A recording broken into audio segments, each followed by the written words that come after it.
meeting. Today is February 10th, 2022. The first thing I think would be, as far as introductions go, it'd probably be good to have a roll call. And so let's go ahead and start off with that. And Hector, to go through the protocols first and then go to roll call, or do you want to do the roll call first? Go ahead and go through protocols first, then we can do a roll call. Yeah. Okay. Hector or Dina? Georgina. For today's webinar, microphones will be automatically muted and videos will be off for public attendees. General questions can be posted in the Q&A box at any time. At the end of each agenda item, the speaker or co-chair will call for questions. Please use the raise hand feature to join the speaker queue.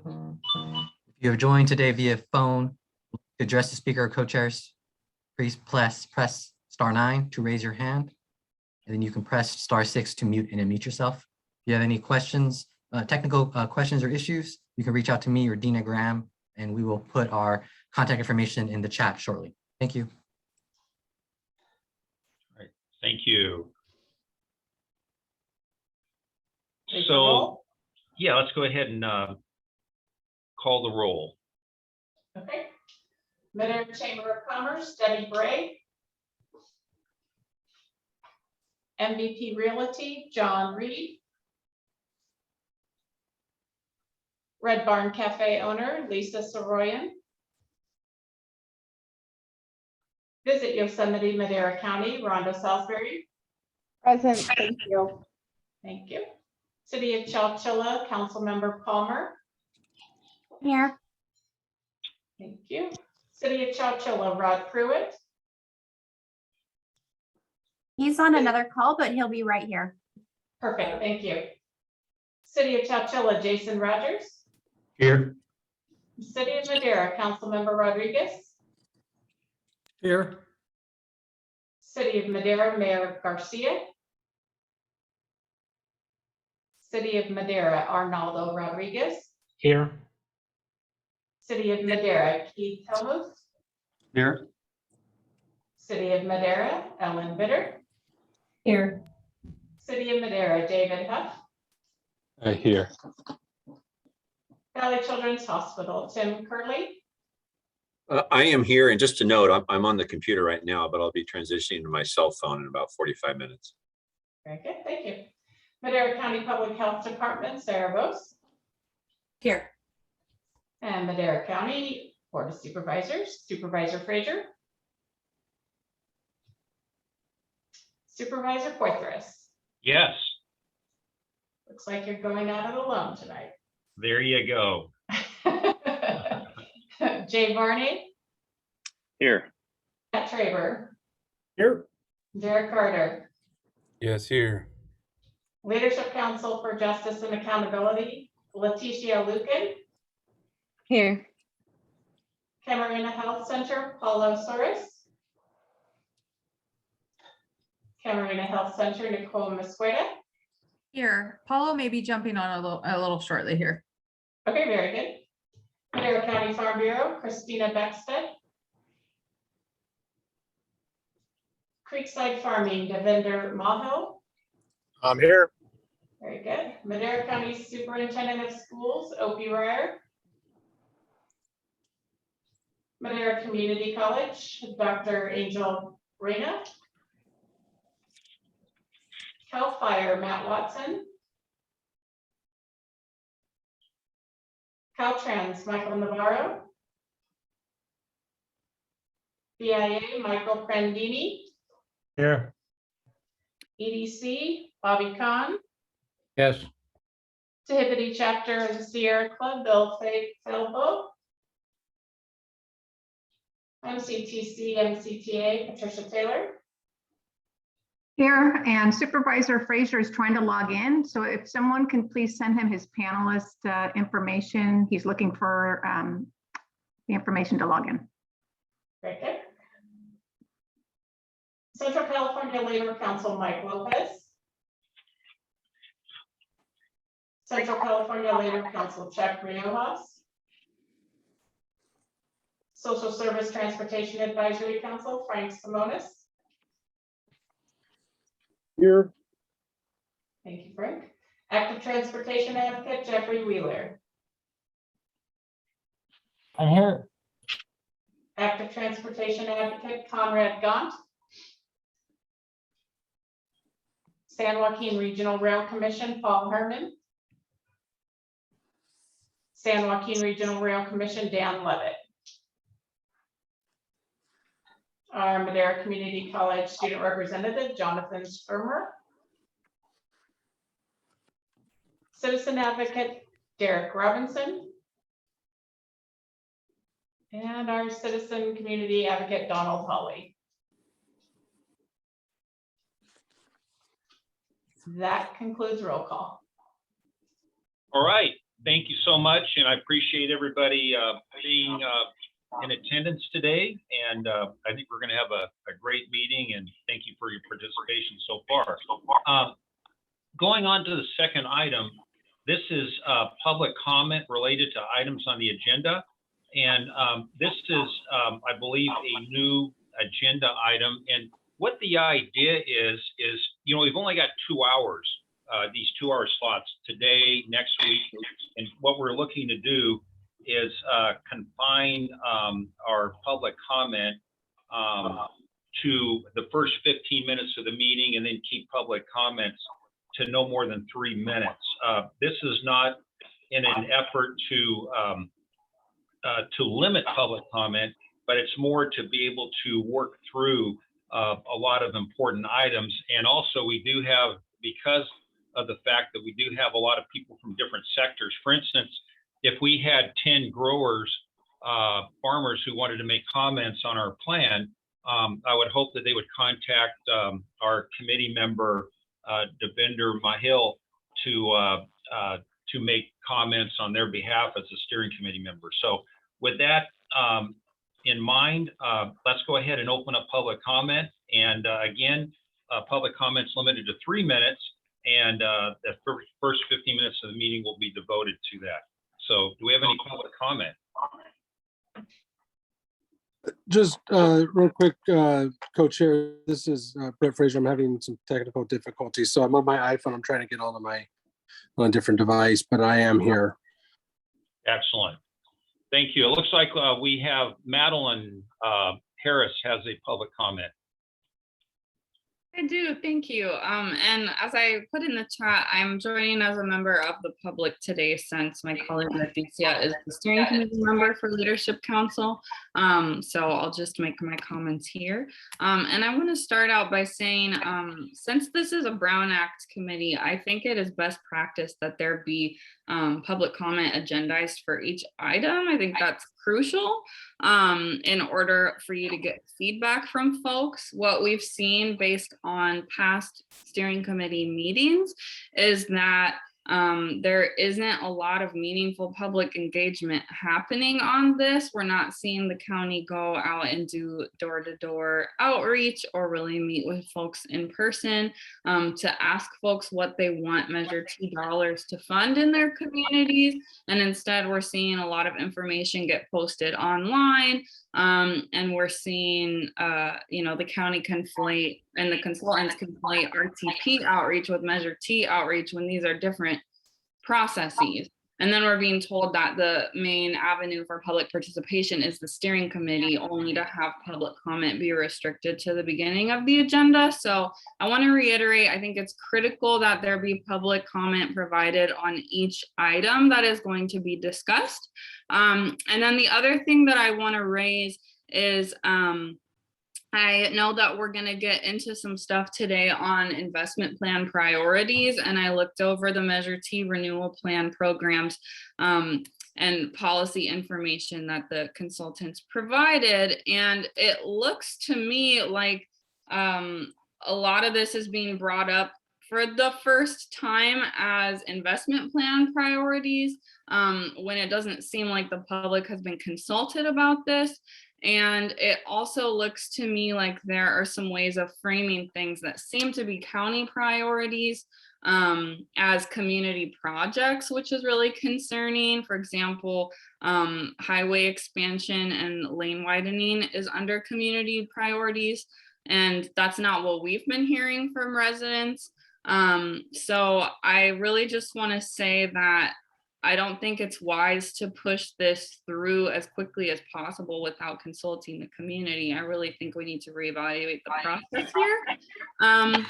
And then lastly, I would just say that it's not really clear to me how air quality and environmental justice are being prioritized based on these priorities, because we're seeing a lot of funding going to create additional capacity in this plan as proposed, create additional capacity on roads. And then we're seeing things like electric vehicle infrastructure get put as what feels like an afterthought to mitigate the air quality impacts that would create when electric vehicle infrastructure isn't accessible to everyone. So those are some concerns I have about what's on your agenda for today. But most importantly, I just want to say that I really think we need to reevaluate the public process and create opportunities for public comment on all of the agenda items. Thank you. Very good. Letitia. Hi, everyone. Leticia with Leadership Council. Yeah, just kind of, I have 5 points. The first one, with Measure T, I just kind of want to talk about resources, and it kind of feels like what we observed on the plans, because the Measure T, my understanding, and someone can correct me on this, but is that Measure T is going to fund and it aligns with RTP SCS programs. So based on past projects, it seems like all the Measure T money that people are paying into is going to new growth areas. And I think we need to really think about how we're going to spend the Measure T funds and what projects we want to see, but also what residents want to see, kind of what Madeline was touching on. The second thing is air quality. So Madera County has the highest asthma-related emergencies, according to a study done by UC Davis, Sierra Health, and the Kellogg Foundation. So I noticed that there was a lot of emphasis on highways, and I think we need to figure out how we're going to address that and how to just choose more projects that are more better for public health. And then the third, you know, Madeline touched on this a little bit. It's just like, it kind of seems like there is no opportunities for people to kind of give input on these meetings. And I know it's supposed to be open for the public, but it also feels like there's no opportunity for them to do except in the steering committee. And I just feel like there needs to be more outreach for that. And number 4, again, projects. I just feel like there's a real issue. I was speaking to a resident and they asked me to dial a ride because they wanted to go to a board of supervisor meeting, and I called the dial a ride and they said that they don't go out to La Viña. And so that was a huge problem. So even like basic resources that are fairly known, people can't access in certain places. And then the 5th one is, it's more of a question. I know that in Fresno, there's a law stating that, you know, for Measure T renewal, it can't be done by end by voters, like it has to be 20 to 30 years. And so I was wondering if Madera has a similar law to that. And those are all my points. Thank you so much. All right, very good. Frank. Thanks, Rob. I was elected to be chairman of the Social Services Transportation Advisory Council for Madera County, Madera City, Chowchilla City again. And I have the opportunity to speak and then represent the disabled, the elderly, and the economically disenfranchised. And I speak to them on a regular basis through this committee. And then I am here to advise the steering committee. So there is, in fact, outreach to the community if they know how to do it. The idea of knocking door to door is not going to work. The money that would be involved to hire the people to go knock on doors to reach the 160,000 people of Madera County would be more than we make in Measure T in a year. So there has to be other ways than go knock on doors, you know, for public comment. And one of the things I've run into that people have asked me to bring up most recently at the latest Rotary function that occurred up in the mountains, the crab feed that they had, was I was speaking to a lot of people who are senior citizens. And they all said, well, if there's something that is until ended by voters, how would a voter end that? I'm a senior citizen. How would I do that?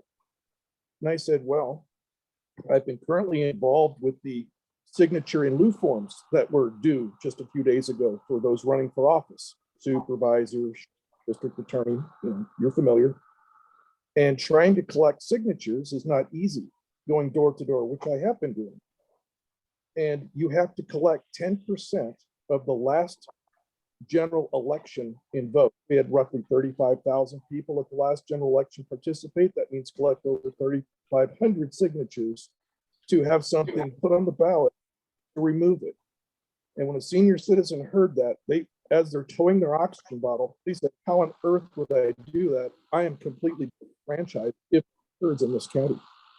And I said, well, I will bring that up. I will mention it to the steering committee to see if there's perhaps a reconsideration of the until ended voters when you consider that District 5 of Madera County traditionally produces 55 to 58% of voter participation. Therefore, if a poll is going to be taken on what voters want, that poll darn well better be taken up here if you want to know what is going to pass in Madera County.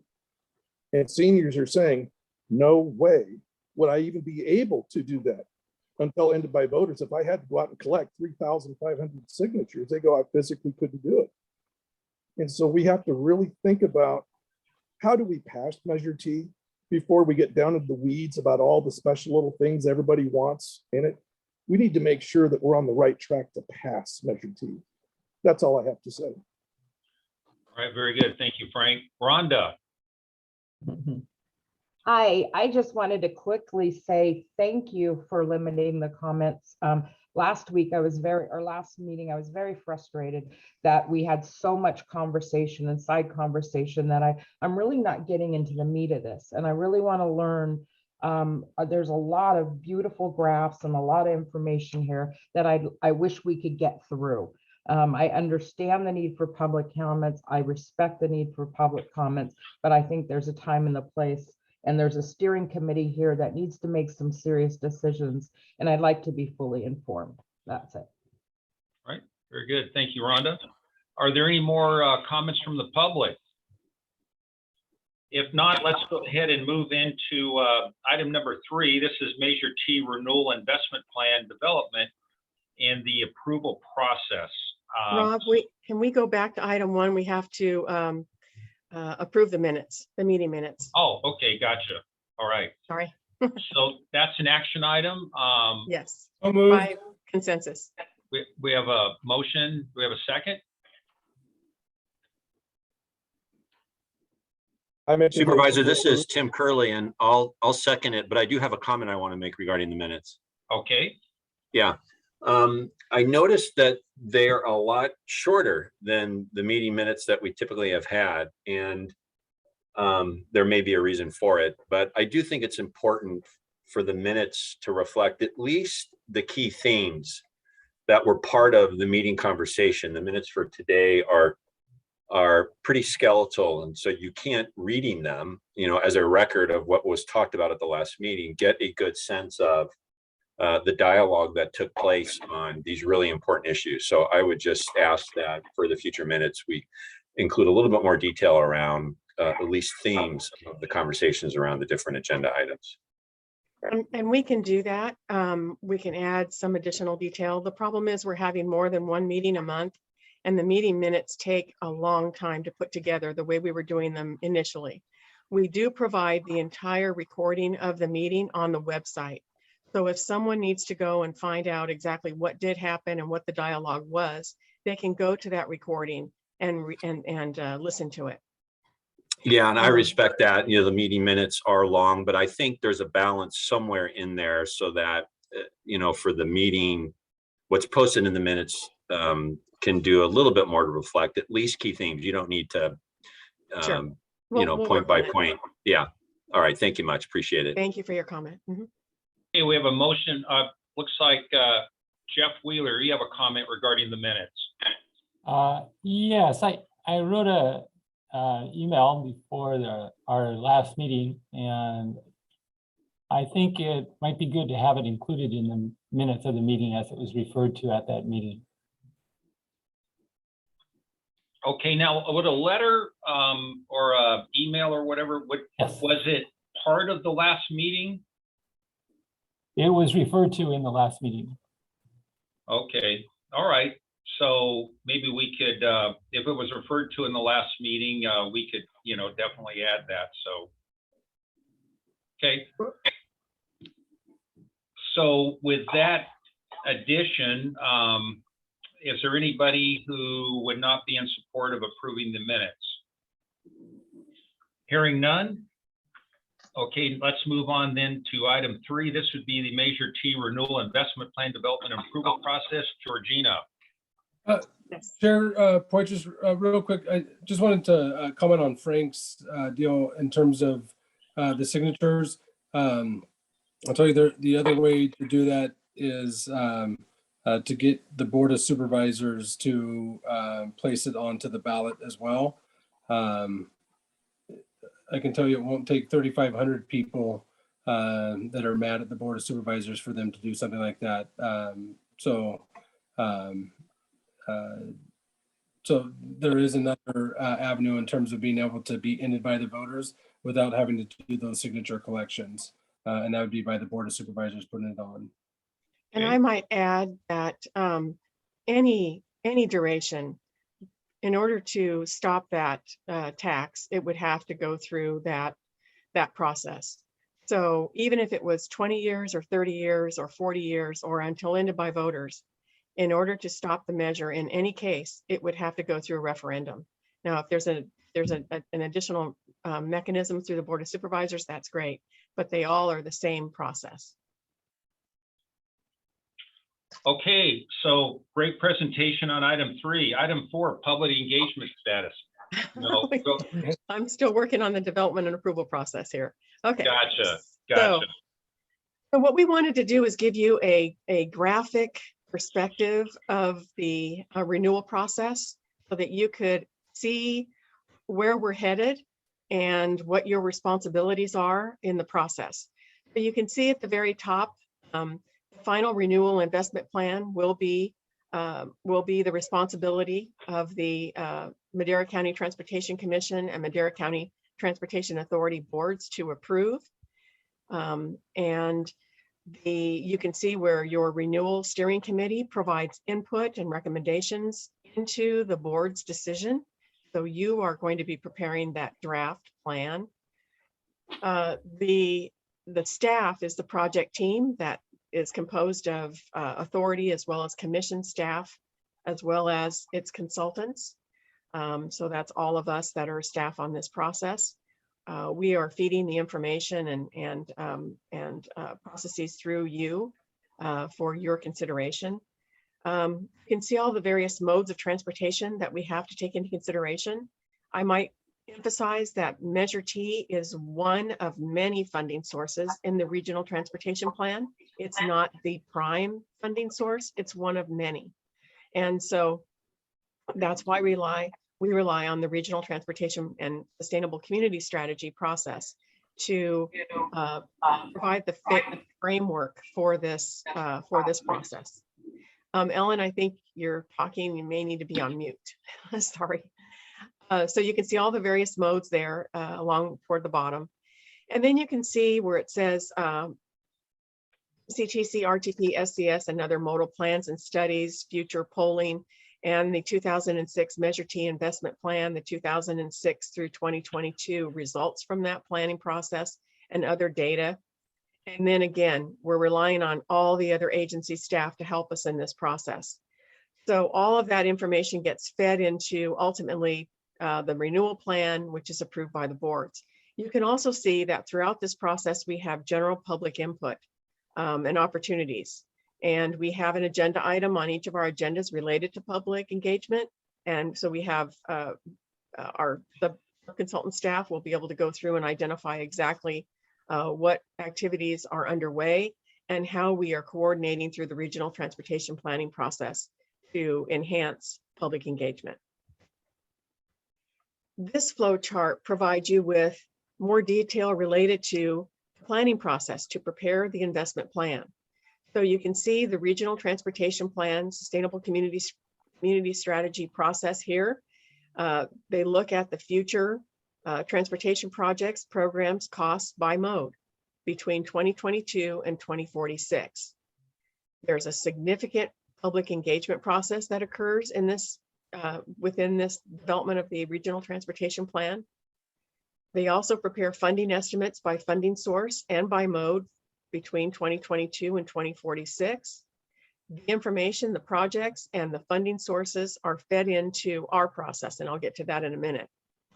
We also prioritize the improved mobility projects on the regionally significant system. That means all types of modes. They're all listed here for the regional transportation program, the local transportation program, public transit, active transportation, which is bikes, peds, etc., and then other transportation programs. They look at all of the various different modes. That information is fed with respect to the regionally significant system, the streets and roads, to our process here at this point. And I'll go through a description of our process. So once we receive the transportation projects, programs, cost by mode, and the funding estimates, that is brought into this particular sector.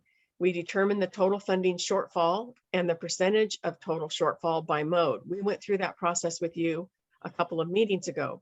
We identified what we expected from Measure E, what we expected from all of the other funding sources, federal, state, and other local, and we compared those to the cost of the projects that are here. And we know that we've got a shortfall. Measure T will help address that shortfall. We also look at all of the plans, programs, and needs, as I just mentioned. All of this information gets fed, including our own ongoing community engagement, and that brings us to the potential funding programs and the allocations. And we're here, we're early winter 2022. This is where we are right now. So we're looking at all of this information, including the public input, to start identifying the programs that we want to focus on for Measure T, and then how we're going to allocate funding that's going to be available from Measure T to the various programs. We have several different programs that we've included in our information for you today. And once we have those programs nailed down, we'll be able to, through the regional program, identify what are the specific major projects. There could be a transit project, for instance. What are the major transportation projects that are significant within the entire county that we call out specifically for Measure T dollars? And we would prepare a tier 1 and a tier 2 list, so that if we are able to complete the tier 1 list over time, we can move to a tier 2 list and also pick up those projects. We also want to make sure that we enhance safety, community access, and other considerations in this process, including air quality, the reduction of greenhouse gas emissions, etc. So it's really important that this is where we are right now, and hopefully we'll be able to move forward as identified in the schedule. When we get down to, once we get past the allocation process where we've identified the programs and we determine what percentage of Measure T will go to each one of those programs, then we start the process of identifying the implementing guidelines. How will those programs be implemented in the investment plan? Who's responsible for implementing the program or the projects? What eligible projects are allowed under each one of the different programs? So, and what other administrative processes are there to ensure that the plan is carried out as written? So those are the implementing guidelines. So all of that will come to the steering committee, and you will be recommending approval of the Measure T Renewal Investment Plan. Based upon all of this previous information, all of this previous process, and the implementing guidelines, you'll be recommending that plan. All of that goes into the investment plan. From there, the project team will prepare, our subconsultant will prepare the ballot language, which will go to the Madera County Board of Supervisors to request that they approve placement of the Measure T renewal ballot language on the November 2022 ballot.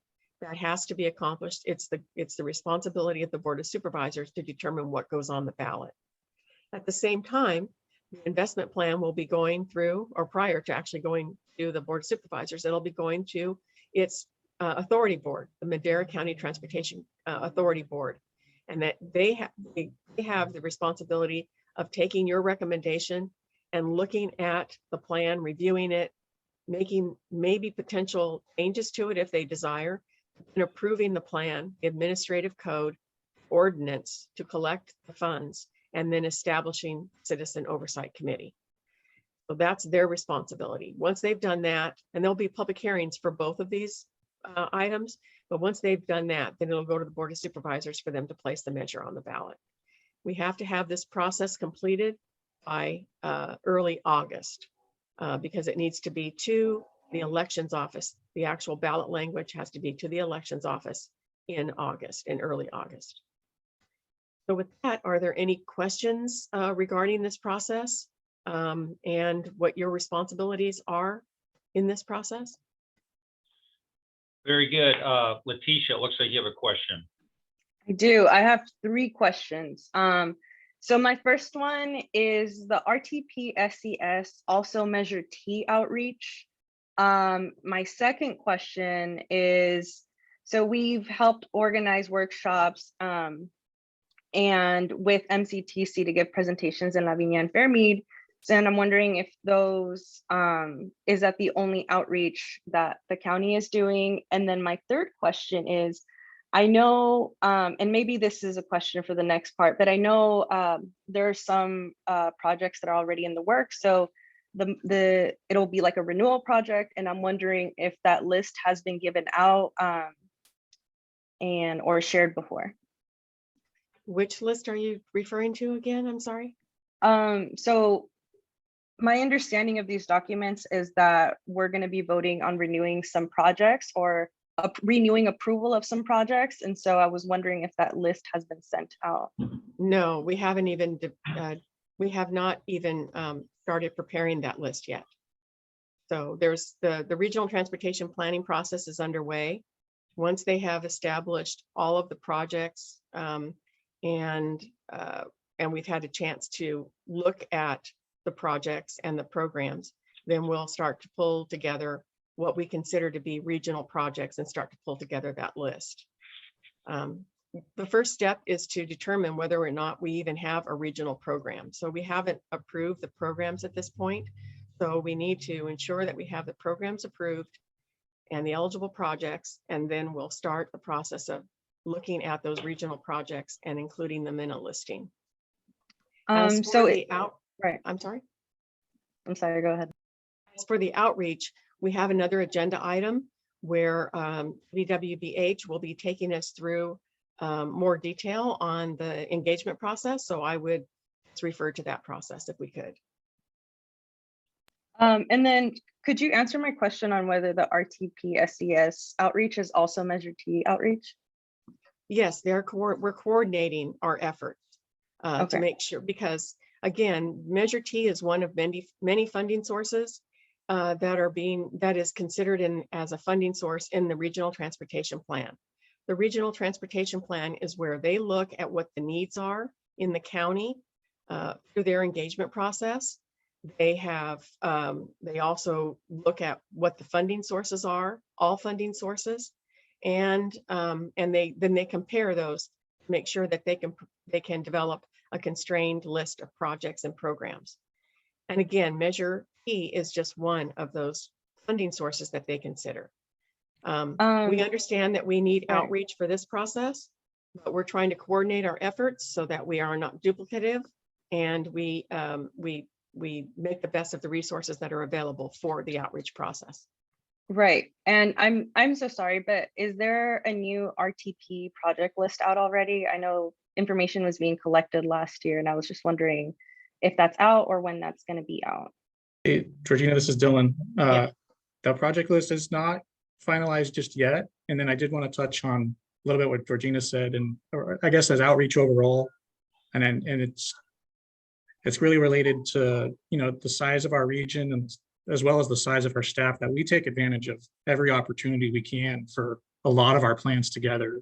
A lot of what we learn throughout the year as we work on various plans, we do apply to things like the RTP, or what we're talking about here with Measure T. These are things that inform us across multiple plans and multiple efforts that we work on because they are related. So we generally do take advantage of every opportunity we have to get feedback and how we can apply those to the things we work on. So there will be a lot of overlap, even though they're not exactly the same project. There's things that we can definitely learn and take from our various communications. Correct. Okay, right. any other? Georgina, can I add a comment? Sure. So I think what helpful is the Public Utilities Code that authorizes to put a sales tax measure for transportation actually requires us to coordinate all federal, state, and other revenue sources into the equation. And so it just makes sense to use the RTP process to do that, because that's where we capture all that information. And so that's why we've done it that way, is because the Public Utilities Code, in essence, requires us to do that. Good point. Could you share what code section that is? Yeah, 180,000. Okay, thank you. All right, very good. There is a question in chat that would be probably more of a public comment, and I believe that we could address at the end of the meeting. So let's go ahead and move on to item number 4. This is in regards to public engagement status and update. Mr. Heath. Yes, sir. Thank you. I will start off and then I'll hand it off to my colleague, Alex, to go through the slides and provide some detail. And we've already been discussing our outreach process and strategies a little bit. And I know that there's been some concern expressed that, the process may not be as thorough and comprehensive as some would like. And I just wanted to offer some sort of contextual thoughts before we kind of get into the summary of what we've been doing and what we plan to do. I work with many counties around the state as they're developing their plans for county transportation sales taxes. I don't know of a single example where sort of door-to-door, resident by resident engagement occurs. It's not practical within the timelines and resources that we have. So we rely on some other tools in order to make sure we're adequately engaging the public and collecting feedback. As you all have heard summaries of, we have conducted statistically representative polling of voters in the community. We're very careful to make sure the sample of voters that are surveyed as part of that process reflect the diversity of the community, the demographics of the community, the geography of the community. So that is the best tool we have to understand community opinion at a broad level. We also rely on interviews and engagements of groups representing diverse populations throughout the community. If we can't talk to them individually, sort of the stakeholders and organizations that represent their interests are an efficient way to engage with those populations. We have an online survey that's generally available for anybody that wants to complete it. And we will also, as Alex will summarize here in a minute, be mailing a survey out broadly as well, that while it doesn't provide statistically representative data, it provides an opportunity for the public to provide qualitative input on what their priorities might be. And then lastly, as we've been discussing, we leverage the RTP FCS regional transportation planning process. That process and this process are inextricably linked, right? That is a transportation plan that Measure T will be one of many funding sources in order to implement. And if we were to have duplicative processes, we would be talking to the same people on Monday about what their broad transportation priorities are. And then on Tuesday, we'd be talking about specifically what do they want to see Measure T go towards. It's the same transportation plan, just a different funding source. So it seems appropriate to be leveraging those processes to make best use of everybody's time and energies. So I wanted to offer that just as a kind of overview of how we're approaching this. And then Alex, why don't you kind of walk us through the detail? Yeah, so we put together just some recap of outreach. And some of these organizations or group, we talked to multiple people within them. You may recognize your own name on here as well. And this is kind of just the buckets that we've been talking to, and we did interview. And as Charles mentioned, we've been collaborating on the RTP process too for outreach. And additionally, for groups that we couldn't particularly interview, we did have MCTC send out an email with the survey questions as well. So you can go to the next slide. That's just more of the rundown of recap of outreach. Next slide, please. So upcoming outreach, as Charles had mentioned, we plan to produce and send a mailer to all registered voters in Madera County with an update on Measure T and giving residents a mechanism for people to provide their priorities for the future of transportation. That looks like a tear-off survey they can mail back in to MCTC, and we can record the results and present them to this community. And we can also provide that link online if someone wants to do it online. That kind of gives us a broader outreach instead of, just having the website. We're also mailing people something so that it's in their mailboxes and they can return it back, and we can record that data. Our plan for that is to do it before we get results back from the poll, just so that we can have those results run at the same time. So that moves us into our next item, which is we are working with True North Research to do another tracking poll on Measure T, just to check in with voters on priorities and kind of the issues we've been talking about here.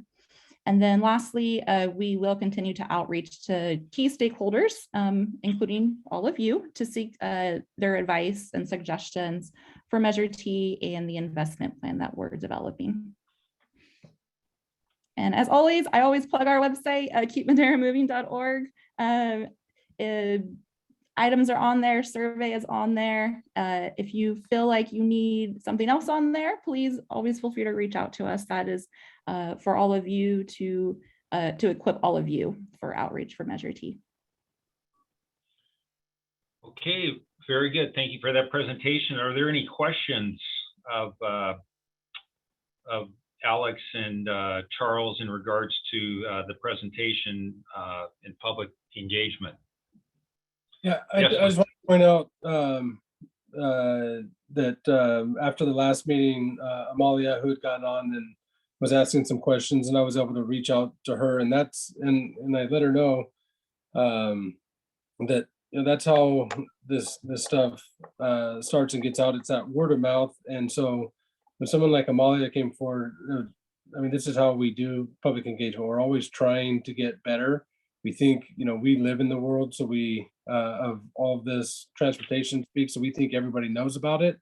But when someone like Amalia raises her hand, I reached out to her because that's going to be an important piece of that public outreach is when we have these meetings to contact her for her to go and talk to her neighborhood to bring people out. Because a lot of times we'll have these meetings and no one will come. And we're always trying to get better. And every time we have these public outreach meetings and different things, we do get better and bring people like Amalia who want to see her community improve. It's more powerful for it to come from her than from a meeting notice that, look, this is what's going to help our community. So as we go out into our daily lives and continue to talk about this with different people, all of us should be inviting all of our contacts. That's why we have this steering committee comprised of 40 people from all different segments. That's the best way for us to get out to all those different segments and different communities is through our own personal reaches. So just want to challenge everybody to continue to do that, as I know you all do, which is why you're here. You all are the ones that are always raising your hands and at the events. And so just bring out people that want to know, and so that we can educate them on what's actually going on. All right, thank you, Mr. Chairman. We'll move on to, we have 3 hands up right now, I see. We'll start with Letitia, then we'll go to Frank, and then finish with Diana, and then any others that may raise their hand. Yeah, thank you. So I I just wanted to clarify that the door to door was an example. There's other ways to do outreach, but so the second thing, I love the idea of mailing out surveys, but I think they should be mailed out to everyone, not just registered voters, so that everyone can get an input. I think that would best represent like what people want to see. And Supervisor Frazier, to your point, I understand that it's a lot of word of mouth, but I also feel like a lot of these things are inaccessible. So, you know, a lot of people speak Spanish in the area and work 9 to 5. So it's difficult to attend like 2 p.m. meetings or 1:30 to 3. And so I think we need to do, and like you said, we're improving and we're learning from the process. And I think we need to improve that sort of outreach. And one thing, sorry, Alex, when are we going to get like a meeting where we see like what's going on with the polls? Like, do we ever get that information? So we did do a poll late last year, and there was a presentation on that. So I think we'd be happy to provide you with what was presented to the committee. Yeah, And the then results were presented both to this group and to the MCTC, MCTA board publicly. And same will Thanks, happen with Charles. tracking poll results. All right, very good. Thank you, Frank. Question for Alex. On the poll, True North, or that name that you showed, are you making sure that they're aware? Now, this is just me being particular, because I want to see Measure T passed. That's my primary goal here, is when they're polling people to get data, where are they polling? And do you give them the information that says, here's voter participation by district. Please make sure that you mark your poll results by district so that we can say, you know, districts 1, 2, 3, and 4 like this, but 5 doesn't. If 5 says no, the whole thing fails. And we need to make sure your poll does that so that we make sure that Measure T passes. And that's all I had to say. yes, it's Now, taken. the polling is conducted among a representative sample of voters, and we start by projecting who's likely to vote in the election where we would place this on the ballot based on past voter participation in Madera County. And then we make sure that the appropriate proportion of both demographic categories, so Republicans versus Democrats, older voters versus younger voters, men versus women, and geographic categories, so by supervisor district, by city, all perfectly matches who we expect to participate in the election. Very good. Thank you. Diana. Hi, thank you so much. I just kind of wanted to reiterate what I had said last time, but there are several ways to participate on a general basis. You can go to the MCTC website. There are agendas, there's information on there. They also post things on social media. MCTC has meetings. Measure T has a website. Measure T has, of course, these meetings. You can always attend Chowchilla or Madera City Council meetings. You can email the clerks if you can't make it in person. You can attend in Zoom. You can go to Board of Supervisors meetings. There are many ways to participate where you don't have to be in person or you want more information. You just people who want to participate need to let us know. And there are plenty of resources to be able to do that. People who want to know need to show up to the meetings. Diana, just to respond to that, I would maybe like in the future, maybe we can have a conversation about that, because a lot of people, a lot of residents we work with want to come to these meetings, but there's lack of public transportation access and infrastructure, and there's not good internet for them to kind of do this. And a lot of them are older, so they have issues with, you know, dealing with Zoom and all those websites. So I feel like there needs to be an accessible way and for them to, you know, participate. And maybe we can talk about that after this meeting. All right, very good. Madeline. Hi, I had a question. I just wanted to ask, when will the steering committee be consulted about the contents of future polling efforts? And then I also want to reiterate my previous question about how can community be sure that their feedback from the RTP outreach process is being taken into account if the Measure T expenditure plan is being based off of that effort? And residents haven't seen the updated draft RTP project list. I can answer the first question about the polling. At our next scheduled meeting, Tim McClarney from True North Research will be present to talk about the process timeline and content for the tracking survey. And I think I'll defer to Georgina or Dylan maybe about the RTP question. Yes, so as Dylan and I both referenced previously, they are in the process, MCTC is in the process of developing its regional transportation plan. They do have another project that was recently completed and is finalizing, and that's the project prioritization study. The local agencies and Caltrans were requested to submit projects to that for that study for the purpose of identifying all of the different projects and programs that will be needed for all modes within the county. What are the transportation needs of each of the local agencies and Caltrans? And then we use that information, that list of projects and cost information to look at what are the needs for the county. Dylan is also in the process of working with each of those jurisdictions and Caltrans to identify those projects that are significant projects within the county. They are prioritized. They'll work with its roundtable committee to establish that evaluation criteria to determine which projects are going to be funded, given the different funding sources that are available to finance those projects. So as Dylan mentioned, they're working on that project list now to identify a constrained project list that does address all the various different modes and addresses to the extent possible the primary needs within the county. And Dylan, if you'd like to add on to that.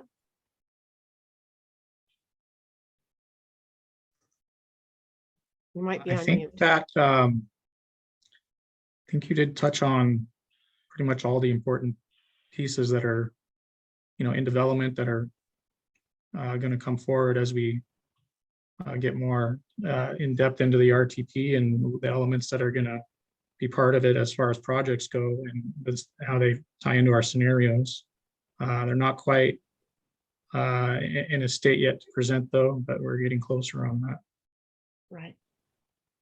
And we won't be bringing any regional projects to you until their process is complete, until those projects have been identified. Yeah, that's the gist of it, but there's definitely some things we're working on. We'll talk about this later that, it's not just this, but there's also a very, the side of this that requires a lot of technical analysis that we work with some of our state partners to measure the performance of the cumulative plan itself for a lot of factors. So there's quite a bit happening with it still, but you will know very soon. Mm-hmm.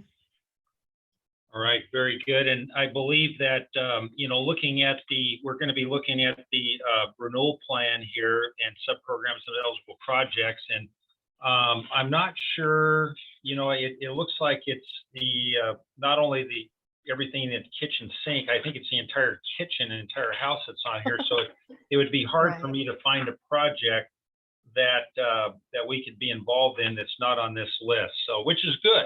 I mean, it's good to have an expansive list and a list that includes practically anything that you could imagine. So let's go ahead. If there's no other questions, let's go ahead and move on to item 5, Measure T renewal program, sub-programs, and eligible projects. Okay, thank you. So the first step, or the next step, I should say, we identified with you previously what are the project needs in terms of cost by mode, and what is the funding available to address those needs. And then we identified a funding shortfall. And so Measure T can help to fill in, to address that potential gap, or at least some portion of it. So Next step is to identify where would we like to see Measure T dollars focus. And we've also given you an overview of what the current Measure T program provides for. It's somewhat similar to what we're going to go through with you here, but there are changes. So the first program is the Community and Neighborhood Streets and Roads program.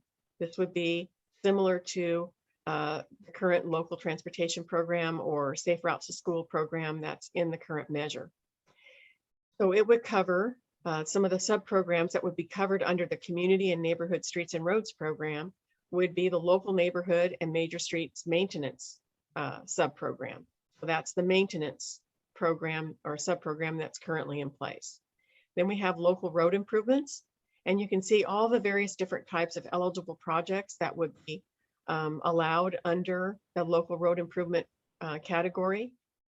There are facilities, streets and roads within each of the cities and in the unincorporated communities like Oakhurst, Coarse Gold, etc., North Fork, Lavina, Fairmead, where there may be some projects that are needed to address those local road needs.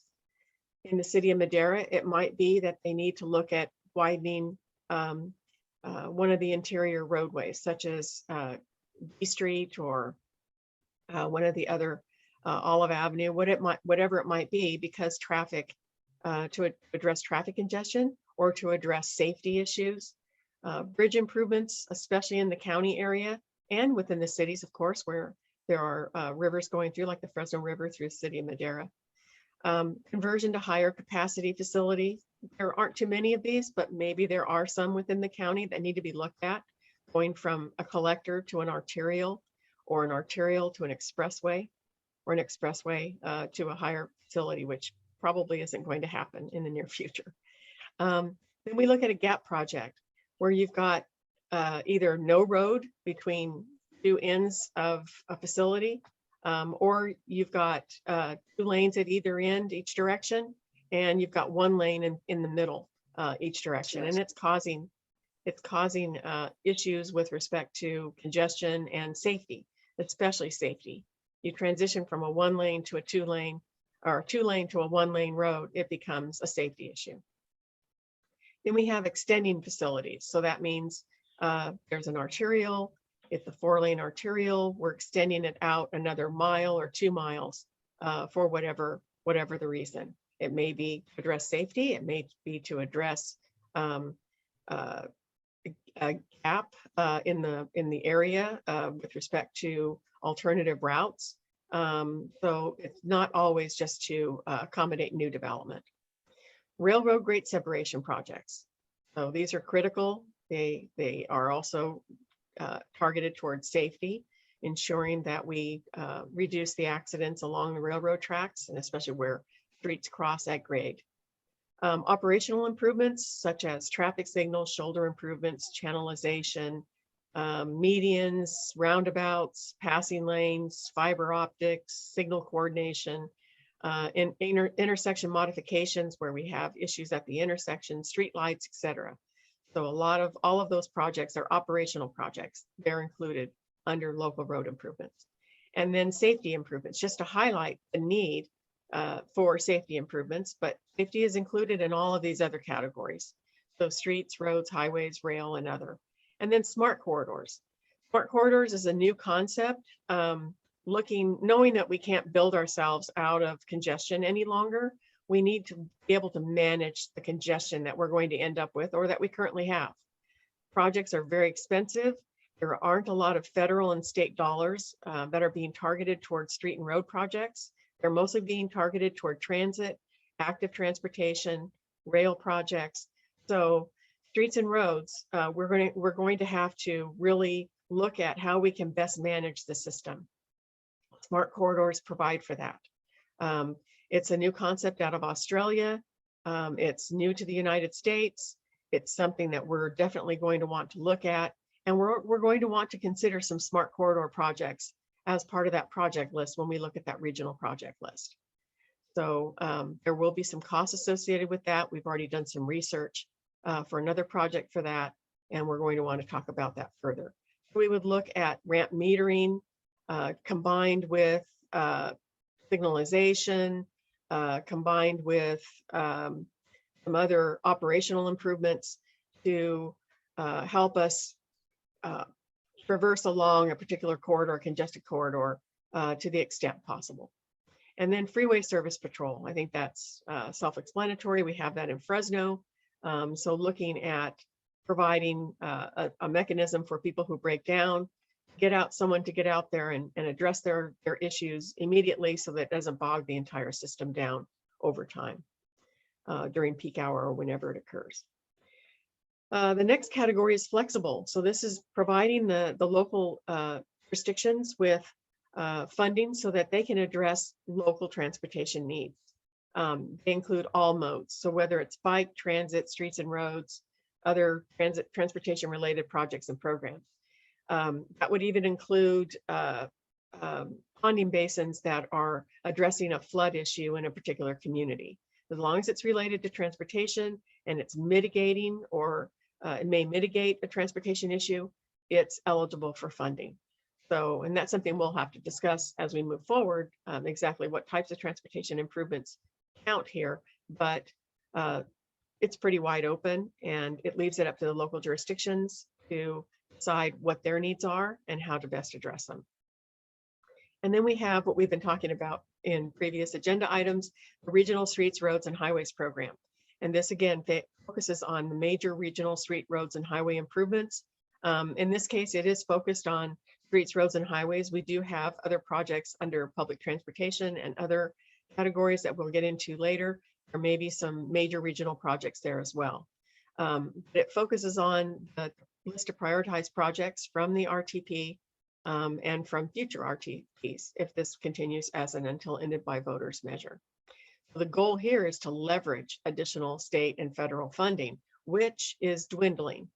So even more emphasis on why Measure T is critical to the Madera region. When we look at public transit, what I'm going to ask Ellen Moy to do, if you'd like to, Ellen, is go ahead and go through this list of subprograms and then of course more detail on the eligible projects. I'll go ahead and turn it over to you if you don't mind, and you can go ahead, since you're the transit expert, go ahead and go through these if you'd like. Okay, good afternoon. We have divided these categories under public transit into three major categories. You can see there's urban and rural, subcategory new and innovative public transit services, as well as large transit and what we call multimodal projects. They're pretty much self-explanatory with respect to the bullets, but I will go through them very quickly. We want to obviously provide effective transit services for general public, seniors, and disabled persons in our community. There are cost-effective solutions to improve mobility to the unserved and underserved, such as Lavina, as was mentioned today, and Eastern Arcola and Ripperton. That perhaps would be more frequent fixed route service, which we are planning starting March 1st. You're first to hear that here. Also, we're looking at providing increased dollarized type services in a later phase. We are going to be testing out more frequent fixed route services preliminarily. Also, we are looking at transit safety enhancements, and that runs the gamut from hard concrete projects such as bus turnouts to sanitizing the vehicles, of course. That would be a safety enhancement, as well as right now we're installing driver barriers, and those should be put in at the beginning of the year. We are looking at improvements for transit fare subsidies, or we will be, and that could include, like it mentions here, senior and disabled script programs. And we did have an opportunity in many systems you'll see nationwide, we're providing free fares. However, on our system, especially in Madera County and Chowchilla, for example, and Madera Dollar, we have small buses that are called paratransit buses. The capacity is 15 passengers, and we were spacing during the pandemic every other seat. And if we were to provide free fares, we just probably couldn't handle the amount of riders we would probably get. Just as an example, Tulare County did a free fare program, and they had a 35% increase in their ridership, and their 350-something thousand they set aside for free fares was gobbled up in less than 6 months. and they're going to renew that, but they have a lot more capacity. So we didn't want to leave riders behind should we have been flooded with free rides. And that's why we didn't provide that initially. But that is something we can look to in the future as our capacity increases. Seamless fare media systems. We would love to have touchless fare systems and fare boxes that are consistent throughout all the operators. Right now, they aren't necessarily there. We would like to see bus stopping signage enhancements, which we are continually working on. We are also, just as an aside, in Madera County, currently going to be installing approximately 11 new bus shelters and signage. So you will be seeing that shortly. Transit support facilities are on here, and that runs the gamut from admin buildings to maintenance facilities and so forth. Fleet improvements, acquisition, and conversion to clean technologies. So that is a big phrase there, but fleet improvements mean replacing buses that we have to make them quality as possible, or provide quality service as possible. And there is a useful life on our fleet. And we do have requirements under the California Air Resources Board right now to convert to clean technology. And we're looking to convert to electric vehicles by 2040 completely. Planning studies and grant writing are important for us. Marketing and outreach, again, very important. New and innovative public transit services and systems, those are more of an outlook and what future actions we'd like to take. Obviously, there's service optimization opportunities with what we're calling transportation network companies, TNCs for short, such as Uber and Lyft. We don't necessarily have very reliable Uber and Lyft right now in Madera County due to, I understand from Frank Simonis on our committee, who has talked to satellite folks, engineering folks, that is not viable right now in Madera County, but in the future, who knows, with Elon Musk doing some satellite improvements. Autonomous shuttles and vehicles is something we look to for the future. First and last mile connections, because that's very difficult for a lot of folks. Microtransit is flexible routing and scheduling, and shared rides. Currently, there are programs in existence for that. Maybe we can gear up more of that type of activity in Madera County, including CalVans that's for migrant workers and prison population employees. Green Rateros, which is in Huron, a very successful electric rideshare program. And Van E Vienen is what this next term is. And that's also, I believe it's run by Leadership Council, it was initiated by them, and it's a shared electric rideshare program. Again, shared vehicle rentals are possible with NeoCar, that's an existing electric car sharing program. Transit signalization, and that refers to being able to preempt the light signals. And this would only be done under circumstances where there's a lot of heavy traffic, so that transit services can be provided more smoothly, seamlessly, and quicker. Dedicated bus lanes are priority lanes. And then in the category of large transit multimodal projects, bus rapid transit services, that's way futuristic for us at this point, but it's called BRT, and Fresno currently operates that. Light rail transit, again, another very futuristic outlook. Amtrak access, pedestrian, bicycle, et cetera, and multimodal mobility hubs. And again, these are way out into the future for us, but I think one of the challenges in putting together this variety of projects is that we are thinking about going until ended by voters.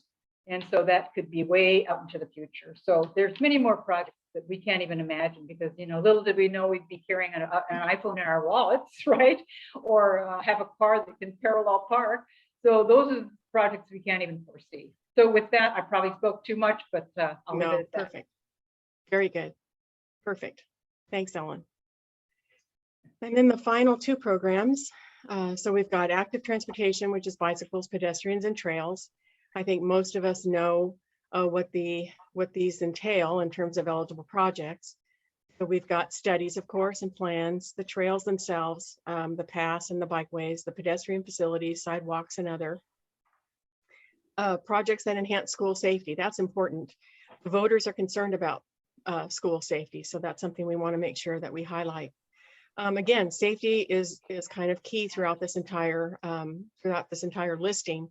Safety projects include protected facilities for children and others walking or biking, traffic control devices, the neighborhood street lighting, signage, and then shoulder improvements. And then we've got curb ramps, accessible pedestrian signals, et cetera, and other types of similar improvements. And then marketing, public engagement, and education facility activities.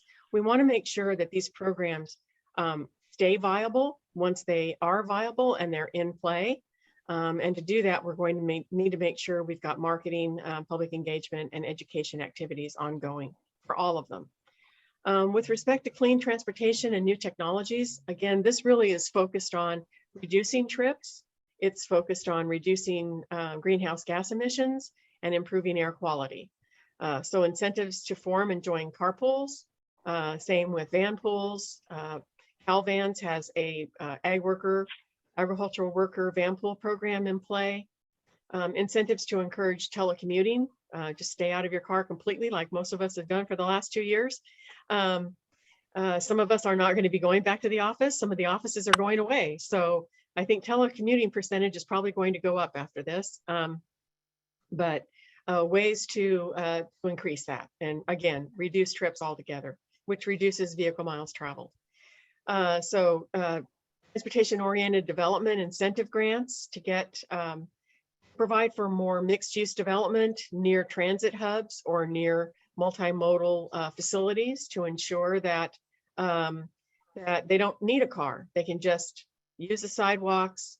They're near retail. They're near their services that they need, but they're also near transit stations and rail stations, etc.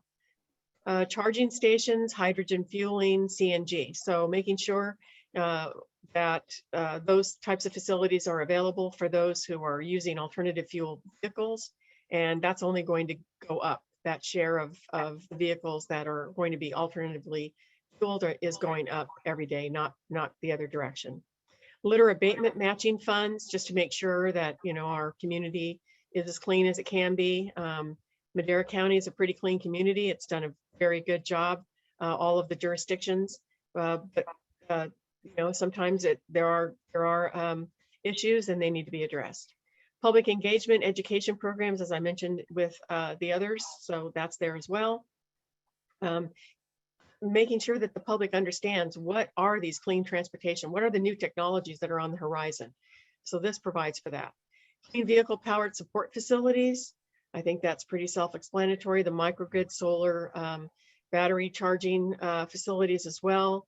Micro mobility hubs, innovations in micro mobility, including bicycles, e-bikes, electric scooters, electric skateboards, shared bicycles, electric pedal assisted bicycles, any way that we can get people out of their cars and get them onto a different mode and reduce trips, that's a good thing. Increased opportunities for telecommuting. We kind of already have that one up here. But this is just increased opportunities.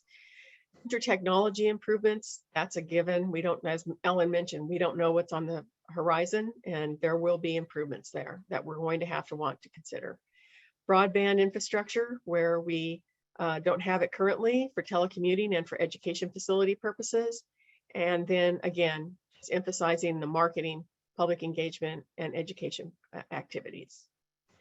So all of these programs would address ADA compliance. All of the agencies are required to address ADA requirements, Americans with Disability Act requirements already.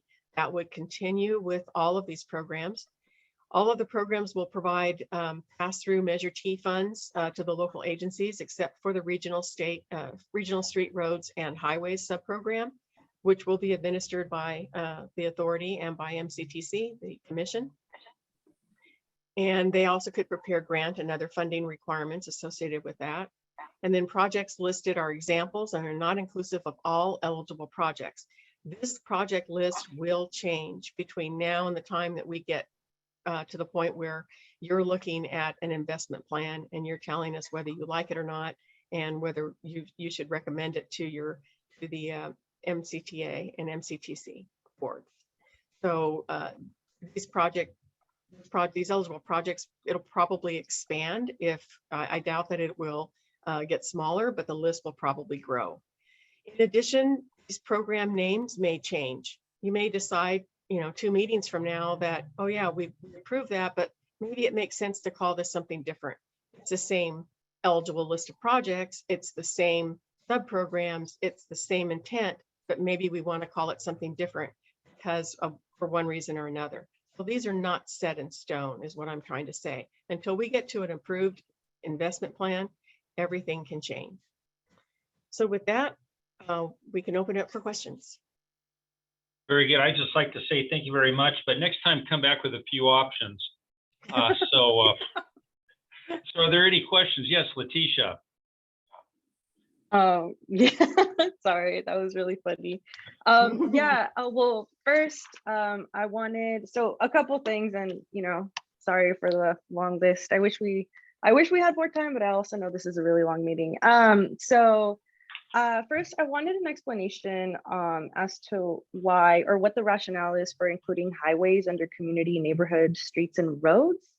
And the second thing, under public transit, I think it'd be better instead of putting cost-effective solutions to improve mobility in underserved areas. I think it should just be effective.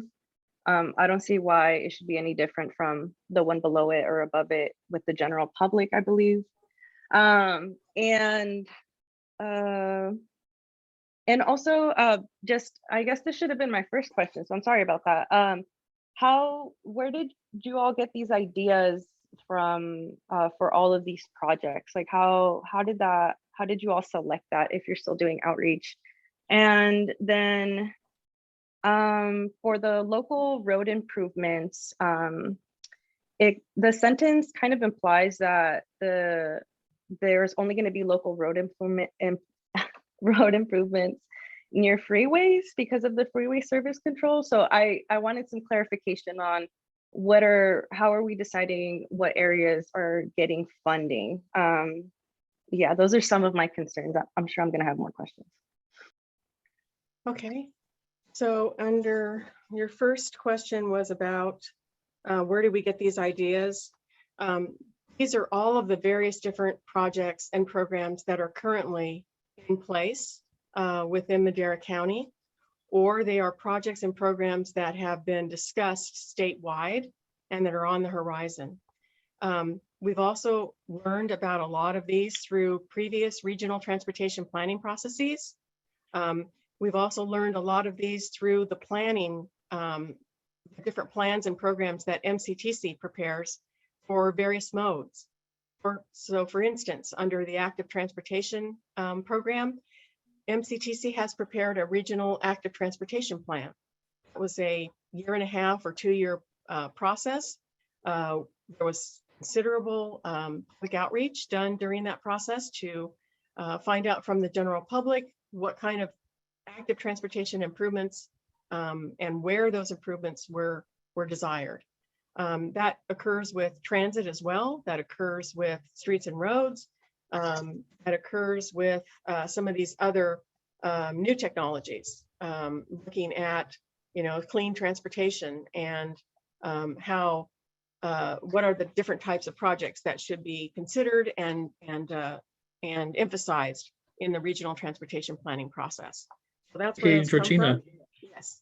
Yeah, I was gonna say, this is Dylan too. And then, with some of these too, these are new and innovative, and these aren't necessarily the type of things that are on the everyday person's mind, but they're a result of us, trying to change the way we think, the way we've worked with California Air Resource Board or California GoBiz, some of our state partners who are forming programs that we want to be able to tap into. And, we're talking to them about the types of projects that can, help move the needle in a way that aligns with all of our shared goals across the state. And some of these projects are reflective of that too, where we don't really have anything like that, but we should be thinking about those kind of projects, especially for a program like this. Right. And Georgina, I was going to say the same thing. So he said it a lot better than I would have. But in addition, some of these projects exist in other counties or other areas in the state that are working well for their communities in the area. They might not necessarily be something we can implement right now in Madera, but potentially in the future. And so we need to look at all options so to make ourselves, remain able to provide solutions for everyone when it comes to transportation. Right. Right. The question comes from being concerned about, you know, investing in these new projects, but there's still a lot of communities in Madera County that don't have basic infrastructure. So I just want to kind of elevate that. And I know I asked a lot of other questions. Do you want me to repeat any of them? Or... No, I wrote them Okay. down. So the next one is the rationale. Why do we have the regional streets, roads, and highways program under community neighborhood streets and roads? Mainly because when we say community, we're talking about the Madera community. We're talking about the Oakhurst Corskill community. We're talking about the Chowchilla unincorporated area community.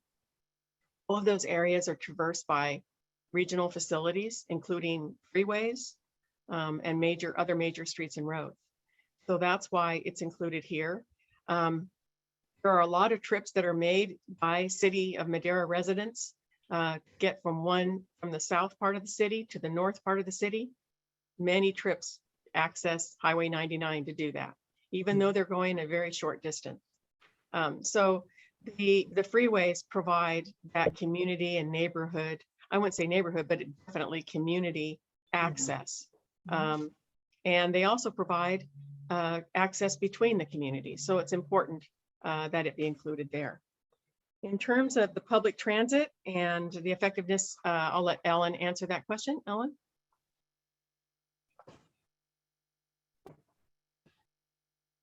You might be on mute. Okay, yeah, no problem. I think, Letitia, one of your questions is how did some of the projects get on this with respect to public transit? Oh, no, I meant in the public transit one, I wanted it to say, I wanted to eliminate cost effective and just put effective as this, it was more of a suggestion. Instead of cost effective solutions to improve mobility in underserved communities, I think it'd be better to put effective solutions because the top one, general public, also says effective, and I just think it should be the same. I don't think, yes, you know, yeah. Yeah, so noted, Letitia. I appreciate that comment. But I did want to mention that, you know, there is a lot of grant funding right now for innovative type services or innovative systems, especially within transit. And so what they also look to a lot of these agencies is that you include these projects in a plan, and they want documentation and proof that they are in a plan. So, you know, a lot of these projects do benefit our residents. Therefore, while they might not have been completely vetted through a public process, they're in here with good intentions to get grant funding to help the community. Yeah, maybe we can have a conversation after because that's still confusing to me because these are projects to fund Measure T, not necessarily for other grant projects. So I just want to make sure that underserved communities get the same attention as, you know, the general public, seniors and disabled folks. Letitia, can you highlight your question on the local road improvements again for me? Which one? Sorry. Your last one, which was referring to the local road improvements. Was it an issue with lane widening or something?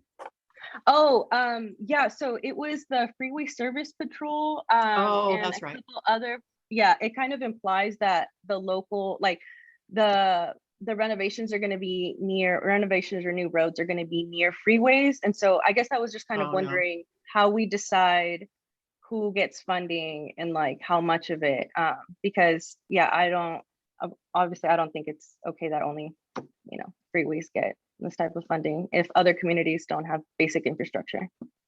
Right, yeah. So even the smart corridors probably is going to end up moving under regional streets, roads, and highways.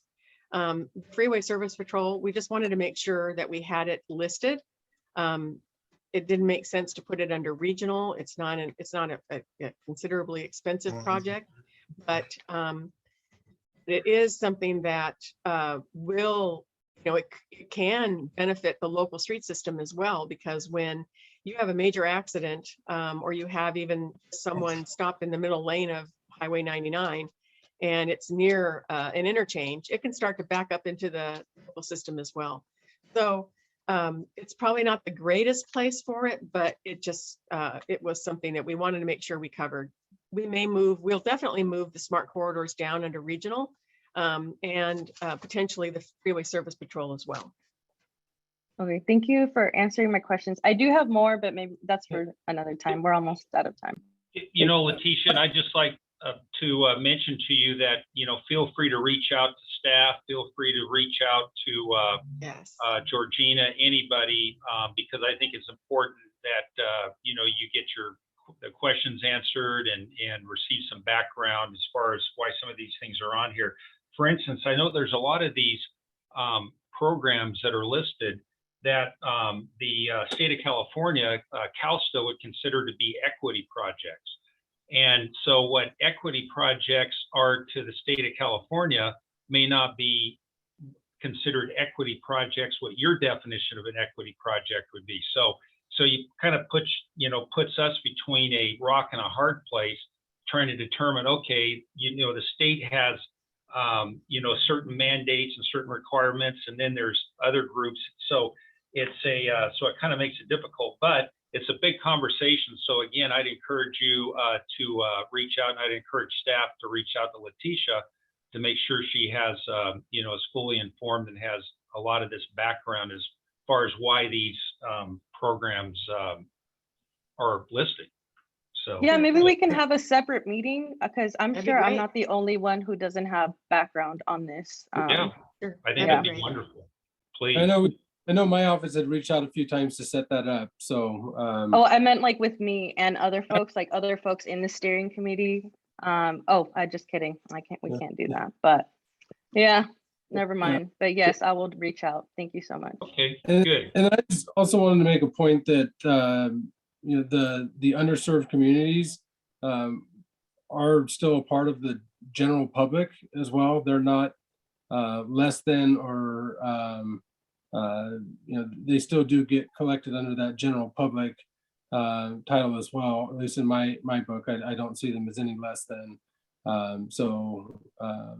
You know, they're covered under general public as well as underserved for different grant programs.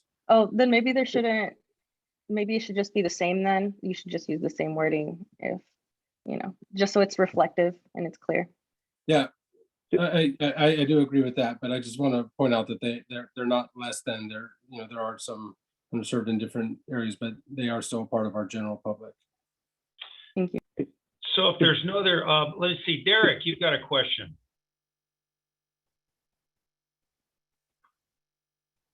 Derek, you're muted. Derek, you're muted.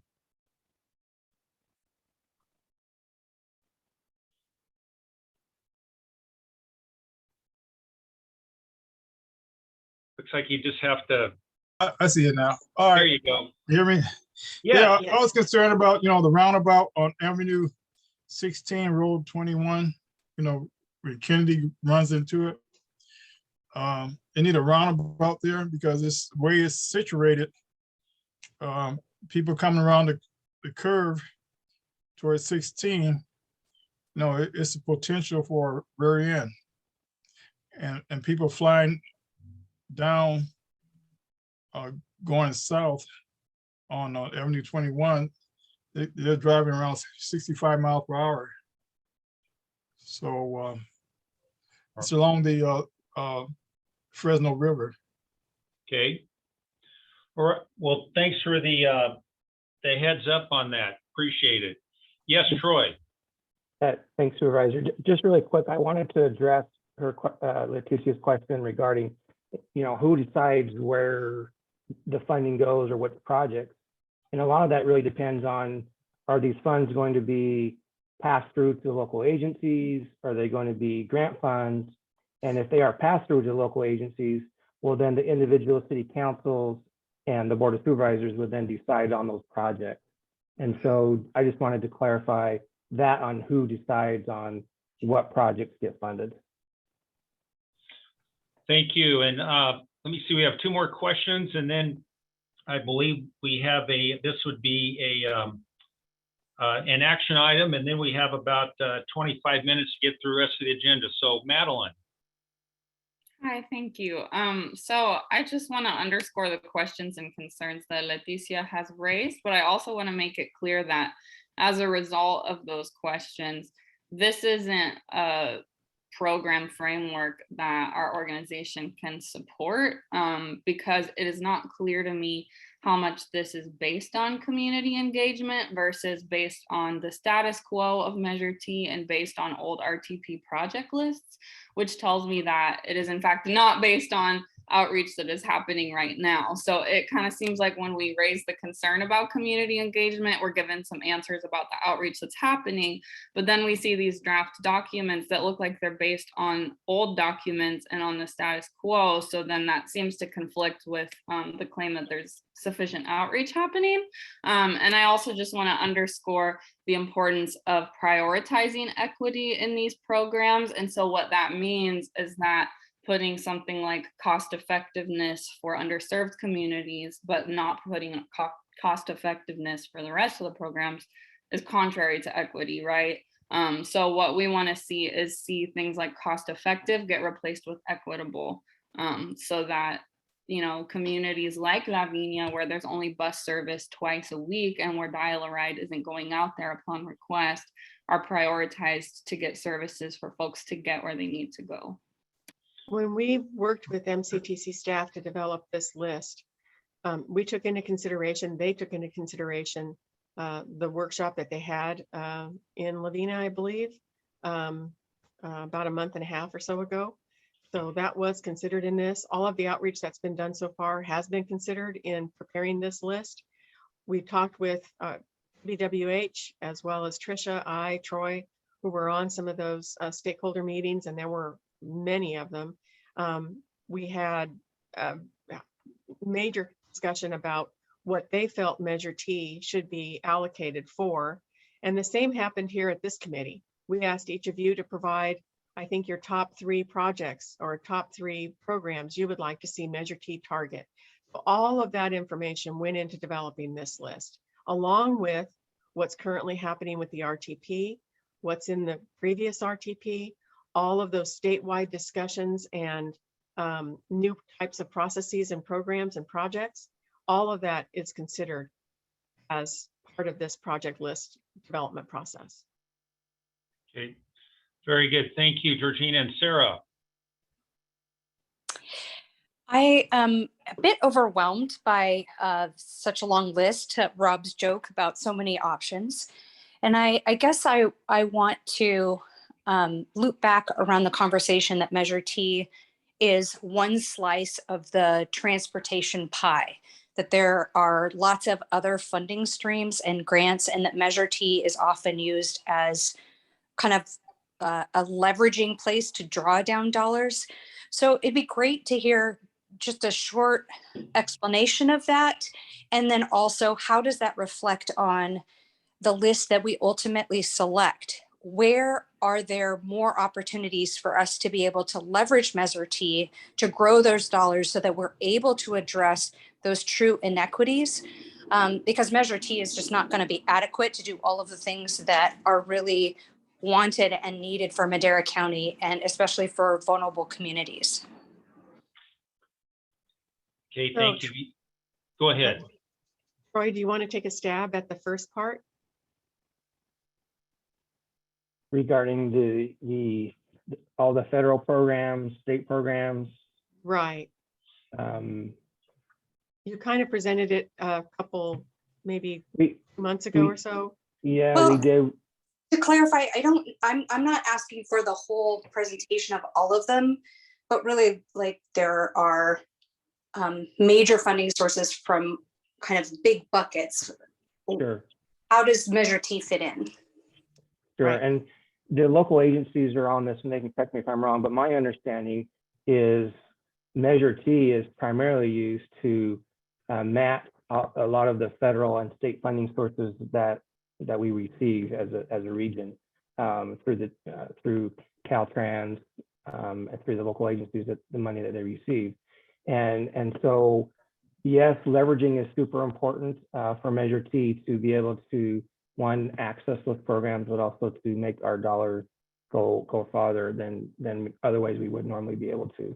So I think that's a general response, a general answer. I'm happy to talk to you more specific in detail if needed on a separate call. And that applies to all modes, not just streets and highways. He's talking about matching for transit, matching for bikes and ped facilities, matching for streets and roads and highways, etc. So it's Correct. across all modes. And that's why we've listed everything here. As well as the current measure includes these programs as well. In the current measure, we have local streets and roads. We have a regional program. We have a public transit program. We have an active transportation program. It's called Bikes, Trails, and something else, but it's there. And I can't remember, Troy, do we have a new technologies? I don't think so. Did we? Currently, we don't. No.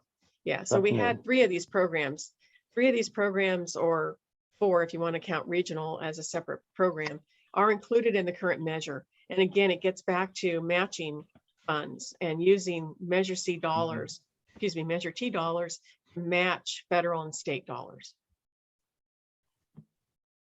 All right, very good. Thank you so much. So Georgina, is this an action item? It says consider approval. We can go ahead and approve it today, or we can ask for further comment and approve it next week. It's up to the committee. So Okay. I'm going to make a motion to approve it. You know, I think we have to recognize, you know, we're all trying to make this the best that it can be. We're not going to get 100% approval by the voters. We're not going to get 100% approval by the steering committee. Looking at this list of all these things, I would make the change to, I mean, I'd rather it say cost effective on both of those everywhere, just because that's just my view. But I would take out the place where it says cost effective, and just from an equity standpoint, I do see that. But I'll make a motion to approve this. Okay, we have a motion and a second. Are there any individuals who would like to vote no on approving this list? Yeah, this is Leticia. I would want to vote no. I think this is a lot of information for us to process, and I don't think we should make a quick decision on selecting these projects. All right, so we have a no vote. Jose? Yeah, thank you, Mr. Chair. No, I was just going to add that if the wording on the cost effective gives us an opportunity to grab more money or add additional revenue, that we leave it as is. But again, if it's more of a issue locally that could potentially put it in a negative aspect, then yes. But if it allows the state to grant us more money, then I would leave it as is. Okay. Right, very good, thank you. Georgina, do you have direction? Yes, we'll move forward with this project, with this program listing, subprograms and eligible projects. And as I mentioned, as we get into the allocation process, which is the next step, we're going to be talking further today about some policy issues that will help you in your allocation process. But as we move forward to the allocation process and then the implementing guidelines, I'm sure that some of these will be tweaked or revised to better reflect some of that further work activity that all of us are going to be undertaking to develop the plan. Okay, very good. So we've got item number 6. This is policy and priority discussions. Correct. I just want to lead this off. We have Patricia Taylor, the executive director at MCTC, Troy McNeil and Dylan Stone with MCTC and MCTA, as well as Ellen Moy. They're going to be taking us through some policy and priority discussions. Like I said, that will help you as we start to look at the allocation of Measure T dollars to these various programs and subprograms and eligible projects that we just went through. So with that, I'll turn it over to Patricia and she can start this process. Thank you, Georgina. Good afternoon, everyone. Actually, just for the sake of time, I'll kind of going to go through this quite quickly. But as you're all aware, we have a number of state highways in Madera County. There's 41, there's 99, there's 145, there's 233, there's 145, and 49. And so we've made some progress on these state highway systems, but obviously, as all of you know, that there's work that remains to be done. And it's important. And Georgina pretty much alluded to most of what I was going to say in the previous section after she responded to Leticia's comment. But it's important to all of us to move goods, services, and people efficiently and safely. And as Georgina mentioned, a lot of these routes on the state highway and on the regionally significant road system that's included on the, well, let me just stay on this slide for right now, but those are included on the next slide. They're connectivity. They connect us to the goods and services that we need. That's how we get from one point to another point. And we really need to do this safely in our communities. And I just listed a few here. There's some projects on the state highway system. These aren't necessarily projects that are going to be in the measure program. These are just a list of projects that still remain to be done, or they may need to be done in the future, but it's not limited to this. So you're all aware of the gaps on 99. So we're almost done there. So we've seen progress. So there's not a lot remaining to be done except for the northern end of on State Route 99. And there's safety concerns related to that. And we need to move our goods efficiently. There's State Route 41 passing lanes, fire safety exits. If I had my crystal ball, I'm very nervous about the mountain communities as it relates to potential fires. We need to address some sort of fire safety, fire exits. State Route 145 passing lanes or safety types improvements or rundle strips or something along the State Route 145. Same holds true to Avenue 9, but that's on a regionally significant road system. On State Route 49, there's connectivity issues on connecting to 41. And so there's safety concerns there, and even fire escapes and exits along the State Route 49. State Route 233, interchange improvements and pedestrian safety. The pedestrians in that area need to cross over from one side of the community to the other. And interchanges and some sort of pedestrian bridge or walkway is needed in that area. State Route 152, as you all have traveled and traversed down 152, there's some safety crossing concerns that hopefully high-speed rail will come in and fix some of those. But those are just some of those projects along the state highway system that need to be looked at. On the next slide, I included some routes like Avenue 9, Avenue 12, Avenue 7, and Road 26. There's definitely more roads, so it's not including all of those roads, but those are roads that connect us from point A to point B. I mean, Avenue 9 gets us to Valley Children's Hospital. It's important for us to see some sort of improvement, again, whether it's rumble strips or added capacity or some sort of improvements along that avenue. Same with Avenue 12. Is there a way we need to go around Avenue 12, bypass Avenue 12 in the Ranchos area, or widen Avenue 12? Those are just discussion topics, again, not necessarily funded with Measure T funds, but those are discussions that need to take place when we're looking at projects in our community. In addition, well, as I mentioned, it connects us to the goods, services, recreations, and employment. So employment is very important to also include in this discussion. But in addition, the state and federal government is constantly changing when it comes to funding. It is evolving. For example, there was a time when the state funded interchange improvements. The state no longer funds interstate improvements unless it really backs up on the main line, but they really don't fund interchange improvements. It's up to the local jurisdictions to fund any kind of interchange improvements that are needed in our area. The state also has shifted their investments, as we heard earlier, on vehicle emission reduction type projects, and Madera is doing the same. So we are shifting our funding to certain areas to promote active transportation planning, bicycle pedestrian, transit, And so we will also be shifting, but there's still work that needs to be continued to be done. And we need to maintain our current infrastructure. And we also need to improve our current infrastructure. Also, the state and federal government, as mentioned earlier, looks for partnerships. The only way we're going to get funding from the state and federal government is if we partner and leverage dollars. They might not even talk to Madera if you don't bring funding to the table. So you need to bring funding to the table in order to have those discussions, or even go after a grant application. Everything's discretionary at this moment. And so a lot of the funding is grant-based.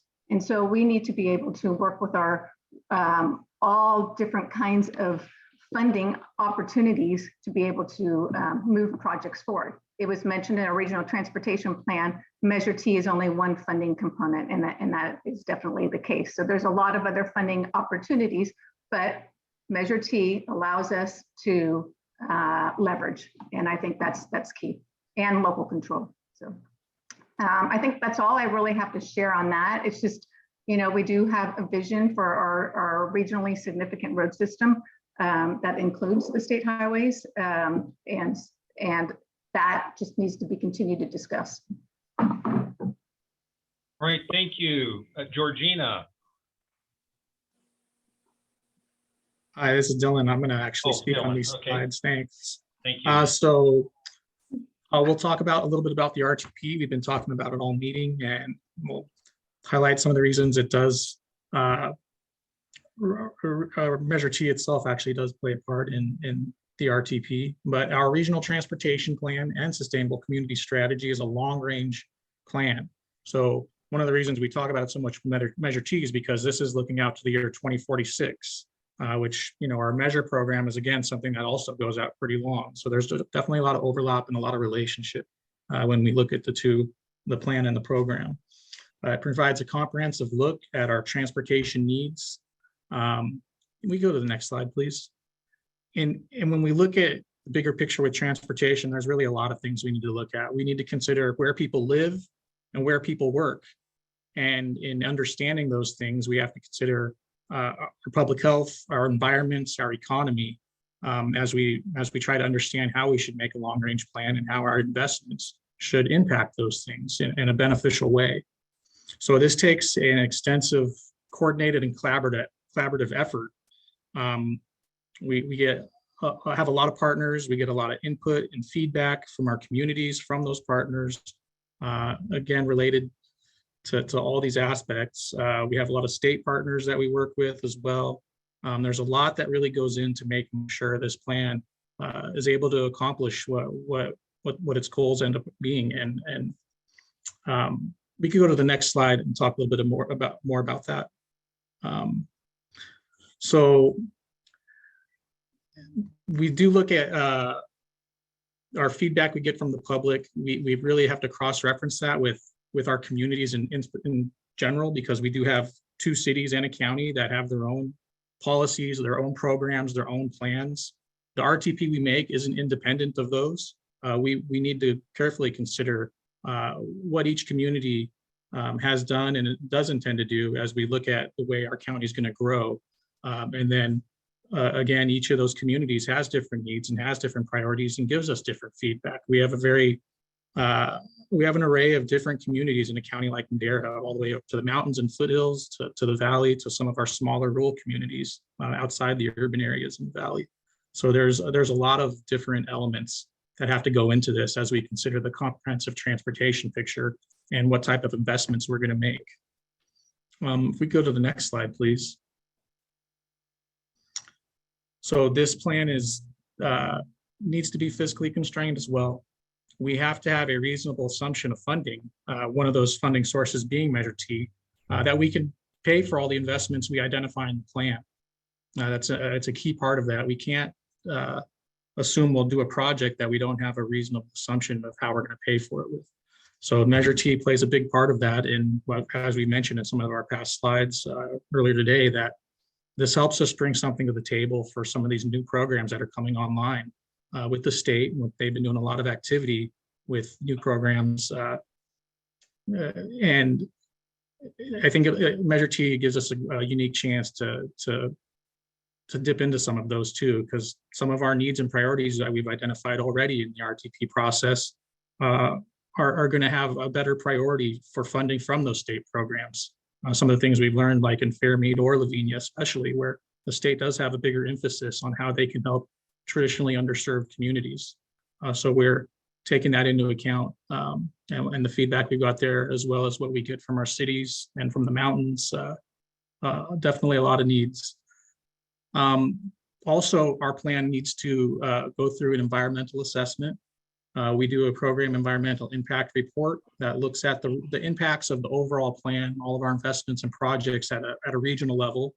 This is required by California Environmental Quality Act. So that is quite a large process in and of itself, being that there are so many projects within a plan like this for all the modes. But that goes along with this as well. And if we could go to the next slide, please. We do work, as I mentioned, with some state partners, and there is a technical side of what this plan is capable of doing that we have to measure. We have a lot of tools, and we use the best tools at our disposal to understand, when we look at how do we grow, where do we grow, what investments do we make to accommodate the travel behavior of that future growth, what are the impacts? So we have a travel demand model that is able to take those inputs and project future travel conditions. And we're able to work with the California Air Resource Board with some of their tools to get an idea of certain metrics that can help us understand, how much pollution are we reducing through enacting our plan, or some other factors as well. And we work with the federal government as well to look at some of the other pollution factors that they require of us. And these are necessary for us to have an approved plan, which is vital for our region. If we don't have an approved plan, we risk losing the chance to go after certain state or federal funding. So it's important that all these things do come together. And when they do, then a program like Measure T can help see this plan fulfilled, and it becomes a big part of us having a successful plan for our region. So we do this every 4 years as well. I think we're all aware that a lot can change in just a couple of years. So it's kind of a never-ending process in a way. We're constantly updating this, constantly refining our tools, constantly getting new information and learning, and seeing how we can improve the plan each iteration. That was all I had. Thank you. All right, very good. Georgina, I'd like to remind you, we have about 7 or 8 minutes left, and we have some public comments that I will ask everybody to reserve until the end. So just keep that in mind to respect everybody's time to get off of here by 3:30. Well, we can postpone the transit discussion until the next meeting, if Ellen Moy doesn't mind. Does that work Not for you, at all. Ellen? I understand, no problem. Okay. Okay. Very good, thank you. Moving on to staff items. I think the only thing here is the renewal schedule. It really hasn't changed since the last time you saw it. We will be updating it to reflect that you have finalized the measure renewal programs. I guess it is reflected there already. I'll maybe revise this to reflect that transit will be coming down to our meeting on the 17th, and we'll continue to discuss some of these policy issues. Other than that, the schedule has pretty much stayed as is. Okay, very good. And it looks like our next meeting is next week, a week from today, on February 17th. And with that, I'd like to open it up again to public comment, and we do have any other comment that somebody has during the meeting. So Letitia, I'll let you go ahead, and then I notice we have an individual who has written in a request or comment. Actually, can you answer her question first? Yes. So has anybody seen, it says Amelia Bernardo, but it's from Maria Garcia. I don't know how to pronounce that last name, CBD. I don't know if that's an organization or her last name, but can somebody answer her question? It's in chat.